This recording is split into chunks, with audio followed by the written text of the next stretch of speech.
여러분 안녕하십니까? 인생 반란의 저자 한인혁입니다.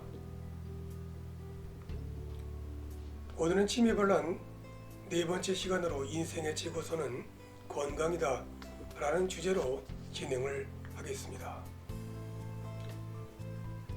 건강이 있는 것에 자유가 있다. 건강한 모든 자유 중에서 으뜸가는 것이다. 앙리 프레드릭 아미엘의 말입니다. 재산을 잃는 것은 조금 잃는 것이요 명예를 잃는 것은 많이 잃는 것이다. 그러나 건강을 잃으면 인생을 잃는 것과 같다는 말이 있듯이 건강을 잃으면 할 수 있는 일의 범위가 급격히 줄어듭니다.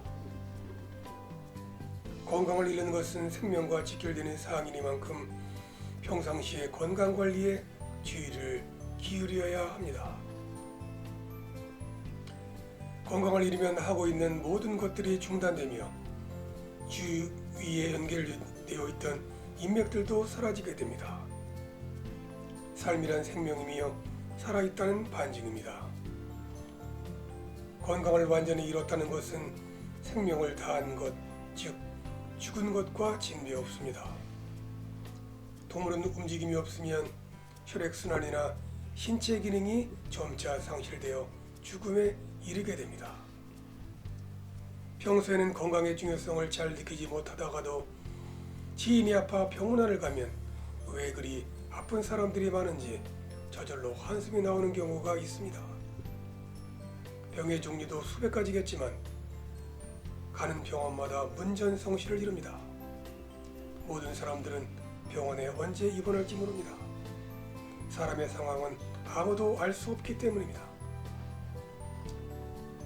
병실에 누워 링거에 의존해 고통스러워하는 환자를 볼 때면 생명은 본인의 마음대로 되는 것이 아니구나 라는 생각이 듭니다. 언제 쓰러질지 모르는 신체와 인생.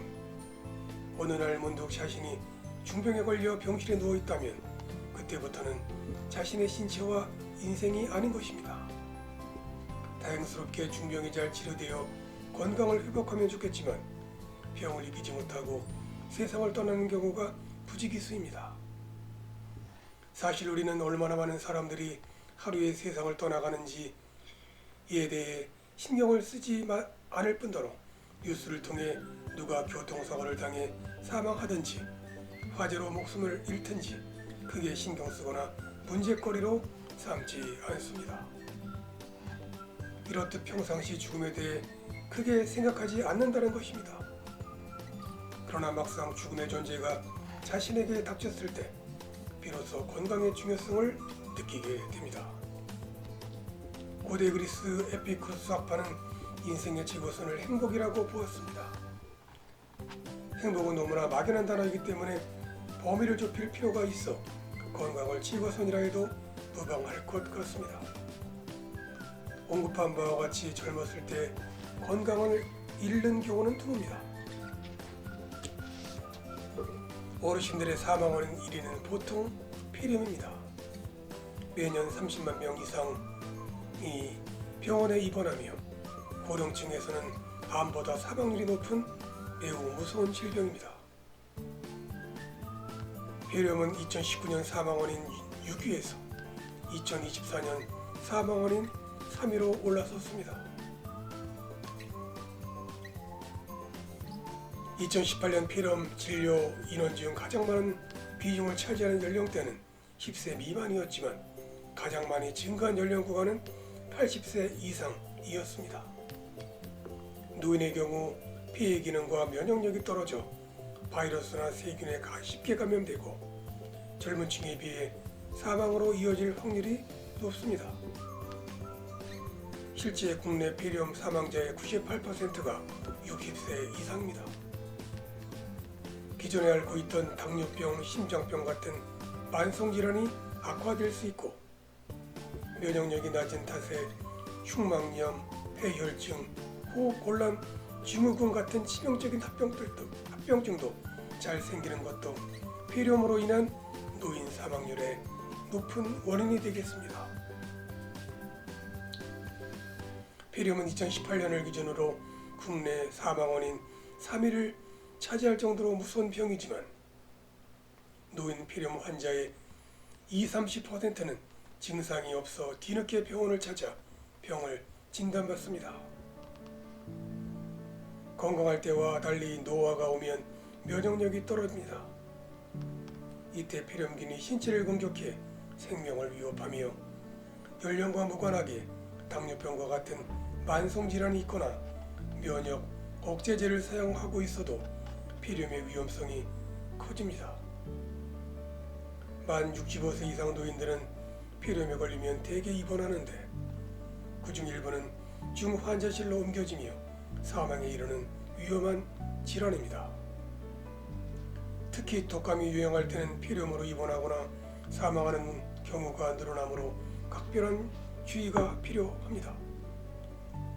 폐렴을 예방하는 방법으로는 폐렴구균 예방접종은 필수이며 독감 예방도 함께 맞을 것을 권유합니다. 또 운동과 풍부한 영양 섭취, 충분한 수면, 방안 환기와 손 씻기 등 청결한 생활은 필수라고 할 수 있습니다. 흡연과 음주가 과다하다면 줄이거나 끊는 것이 중요하며 감기가 길어지면 폐렴을 의심할 수 있습니다. 우리나라에서는 항생제를 많이 사용하므로 항생제의 오남용은 조심해야 할 부분입니다. 우리나라는 예방의학이 잘 발달되어 있습니다. 매년 건강검진을 통해 각종 질병을 사전에 파악할 수 있어 조기 발견으로 암과 중병 질환들을 치료할 수 있는 길이 열려 있습니다. 정밀한 건강검진을 받는 것도 건강을 지키는 중요한 방법이지만 이와 함께 삶을 긍정적이고 바람직한 방향으로 생각하고 여유로운 마음가짐도 건강한 생활을 지탱하는 기름을 명심하면 좋겠습니다. 육체가 병들면 마음도 병들듯 이를 예방하기 위해 평소 적당한 운동을 통해 근력을 키우는 것도 최고선을 지키는 노력입니다. 오늘은 여기까지입니다. 다음 시간에는 동반자와 함께하라라는 주제를 가지고 진행을 하겠습니다. 시청해주신 여러분 감사합니다.